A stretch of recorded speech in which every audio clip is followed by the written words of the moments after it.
I first got to North Carolina. My sergeants at the time, I was a Lance Corporal, kind of helped me grow up.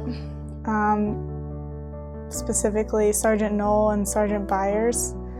Sergeant Knoll actually passed away, so that's kind of why I think about that. But those two definitely raised me into a grown-up from a 17-year-old kid to a woman. Sergeant Byers he's really tough, and I guess so. The first week that I got to the fleet, they told me to go tear this engine apart, and I didn't know what to do.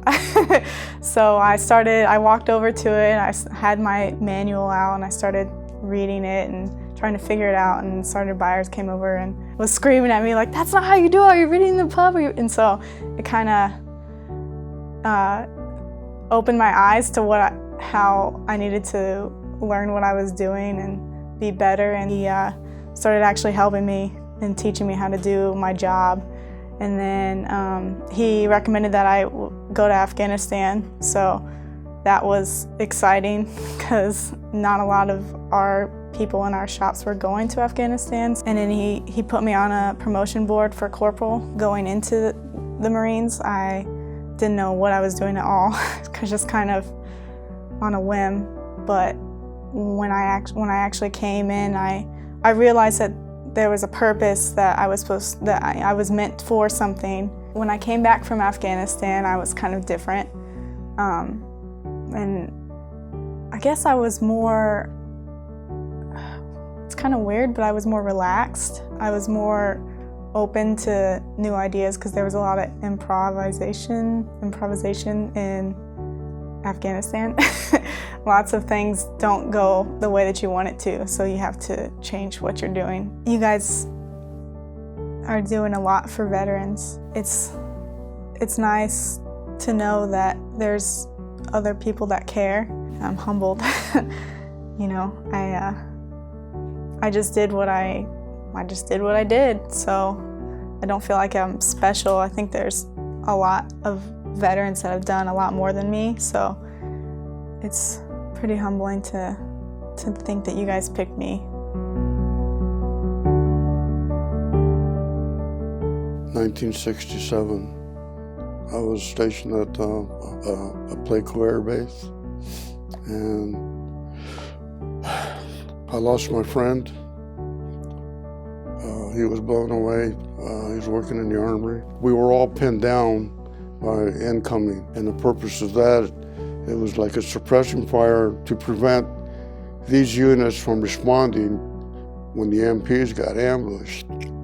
The wounded were brought to our base, and they requested blood donations.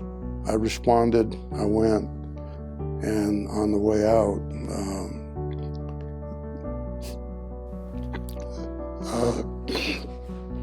there was a wounded MP.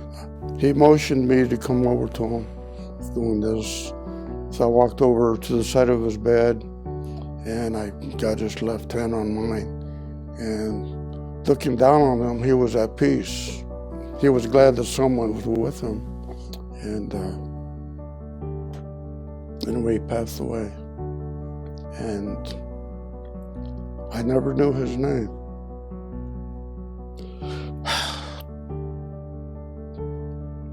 But I never forgot him.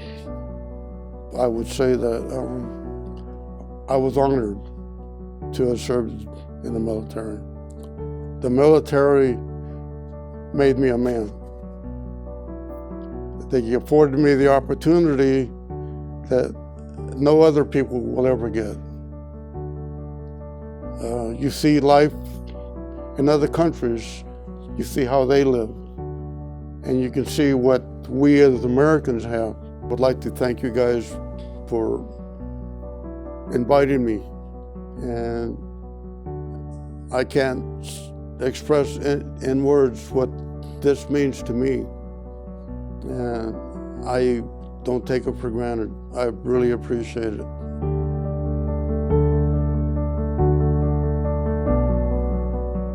Started at Fort Sill, Oklahoma in 1951. Went on to Korea, off at Busan, up through South Korea, up over the 38th parallel, into North Korea. 2 nights before Christmas of 1952, we were all together. And those men were bitten by what I called North Korea gloom. It was about the conflict, the cannon fire, the coldness, darkness, about our families, and about when we were ever going to rotate and go home, and then the possibility that some of us might never go home. Well, I didn't really know what to do, and then a thought hit me, and that was, would you guys like to have a Christmas tree? Well, it was almost like a light switch. Yeah, we want a Christmas tree. Neither the verbiage nor the music was what it should have been. But we sang a couple more songs, and one of the fellows said, you know, I'd like to tell you about Christmas in my home. Now, by that time, we knew each other. We knew about the families and so forth. And we knew that his story was not going to be about presents and glitter. I was a teenager through nearly all of it. But discipline, how to handle things when you didn't want to handle them, and handle things that had no answer, that kind of thing. And it served me very well the rest of my life. I'm very proud that I served as a sergeant in the United States Army and in the Korean conflict.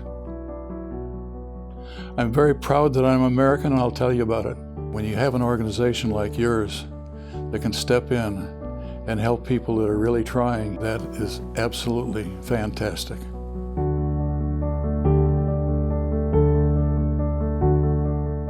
I went to a 210-foot cutter, the USCGC Confidence in Port Angeles, Washington.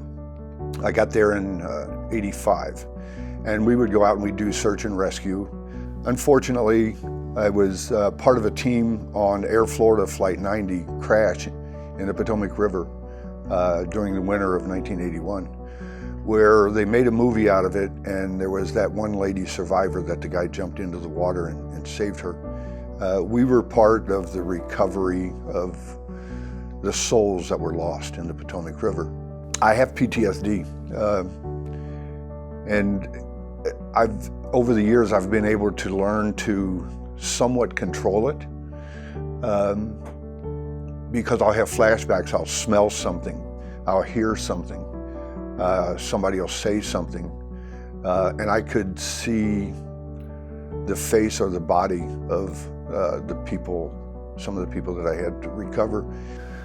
I don't feel like I deserve being honored, because there's people out there that have done a lot more. For VMLC to do what you're doing today means so much, not just to me, but especially, I know for me it does, but I'm sure it means everything in the world to these veterans that you are helping out there.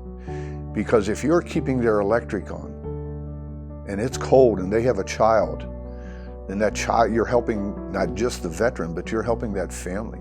You're putting food on their table. You're keeping that child warm. I'm getting goosebumps just thinking about it and talking about it. God bless you, VMLC, for doing what you do, for helping our veterans.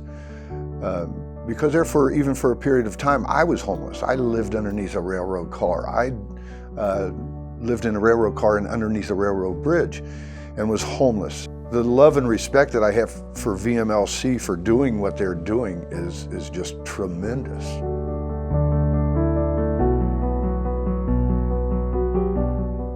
Just before, December 7th was right after that. Then 1 year later is when I joined up. I had no direction at all when I got in there. And when I got out, I was floundering. I became a radio man. I could have been a gunner. I was a carrier aircraft service unit. We were replacing the personnel that were killed or maimed or hurt in the battles.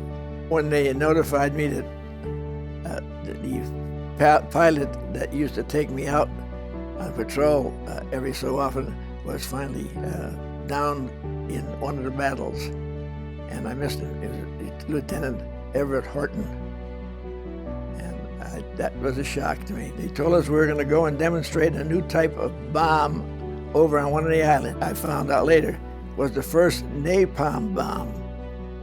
This particular bomb mixes with some chemical and gasoline. When it hits the ground or hits anything, it explodes, and it's like a gel. It clings to whatever it hangs on to. That was the first time they ever demonstrated it to the public, or not to the public, to the Navy. I'd like to thank them for the opportunity to express my feelings that they are doing a wonderful job. In fact, everybody that I have come in contact with that needed any help did manage to get it. I don't feel that I have any particular reason to be honored except that I was in service. I hope I didn't disappoint you.